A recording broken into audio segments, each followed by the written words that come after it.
Acheter une maison neuve, c'est le rêve de beaucoup d'acheteurs. Mais en 2025, est-ce vraiment une bonne idée? Entre les coûts de la construction, les nouvelles normes énergétiques et les délais, il y a du bon et du moins bon.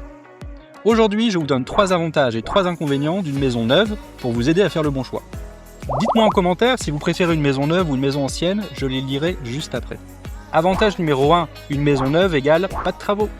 Contrairement à une maison ancienne qui peut nécessiter des travaux coûteux, une maison neuve sera prête à l'emploi. Pas de toiture à refaire, pas de chauffage à changer, l'électricité sera directement aux normes, tout est neuf.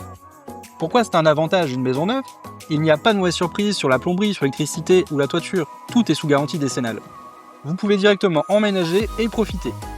Inconvénient numéro 1, un prix souvent plus élevé. Acheter du neuf c'est bien, mais ça a un prix. En moyenne, une maison neuve coûte 30% de plus qu'une maison ancienne de la même superficie. Pourquoi le prix est un problème? Tout simplement, vous allez payer la nouveauté. La construction est souvent plus chère à cause du prix du terrain, du matériel neuf et également du coût de la main-d'œuvre. Il y aura également moins de marge de négociation avec le constructeur. Vous aurez donc un budget plus serré. Astuce, regardez les aides financières comme le prêt à taux zéro ou les exonérations fiscales pour alléger le coût de la construction.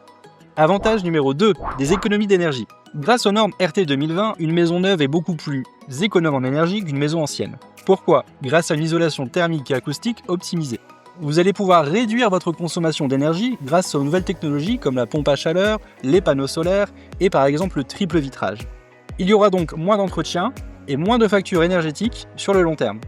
En comparaison, une maison ancienne vous coûtera 2 500 € de facture énergétique par an, contrairement à une maison neuve qui vous coûtera environ 1 500 €, soit 1 000 € d'économie. C'est pas mal, non? Inconvénient numéro 2, des délais de construction parfois longs. Construire une maison neuve, ça ne se fait pas du jour au lendemain. Entre le permis de construire, la construction, les finitions, comptez environ entre 18 et 24 mois pour pouvoir emménager dans votre nouvelle maison. Alors le problème, c'est que vous allez devoir payer 2 mensualités en même temps. Vous allez devoir payer votre loyer et souvent le pré-relais. Il y a également des éléments extérieurs qui vont peut-être vous rajouter du délai. Par exemple, des éléments au niveau de la météo ou des pénuries de matériel. Tout ça, ça va engendrer un stress supplémentaire qui n'est pas négligeable. Petite astuce, choisissez un constructeur connu et négociez une date de livraison garantie. Avantage numéro 3, une personnalisation totale. Avec une maison neuve, vous allez pouvoir tout choisir. L'agencement des pièces, la taille des pièces, les matériaux utilisés. Vous allez pouvoir construire la maison de vos rêves. Pourquoi c'est génial? Parce que vous n'avez pas besoin d'adapter une maison ancienne à vos goûts. Vous optimisez l'espace selon vos besoins. Vous allez pouvoir rajouter une chambre supplémentaire, un dressing, une salle de bain, avoir une chambre un peu plus grande, un bureau un peu plus petit, un salon beaucoup plus lumineux en mettant par exemple une belle baie vitrée. Tout ça, c'est possible. En fin de compte, vous allez créer un bien unique qui vous ressemble. Inconvénient numéro 3, un terrain souvent plus petit. Les terrains constructibles sont de plus en plus rares et chers. Du coup, les maisons sont souvent construites sur des terrains de plus en plus petits. Ce que ça change, vous avez moins d'espace extérieur pour la construction d'une terrasse par exemple. Des maisons parfois trop proches les unes des autres, surtout dans les lotissements. Du coup, moins de possibilités d'agrandissement dans le futur. Astuce, pour plus d'intimité, regardez bien la taille du terrain avant d'acheter et privilégiez toujours les terrains en bordure des lotissements. Alors, construire une maison neuve en 2025, une bonne ou une mauvaise idée? Comme on l'a vu, il y a des avantages et des inconvénients.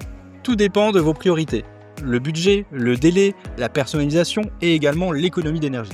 Dites-moi en commentaire, vous préférez une maison neuve ou une maison ancienne? J'ai hâte de lire vos avis. Si cette vidéo vous a aidé, n'hésitez pas à liker, commenter et activer la cloche pour ne rien rater de mes prochaines vidéos. A très vite!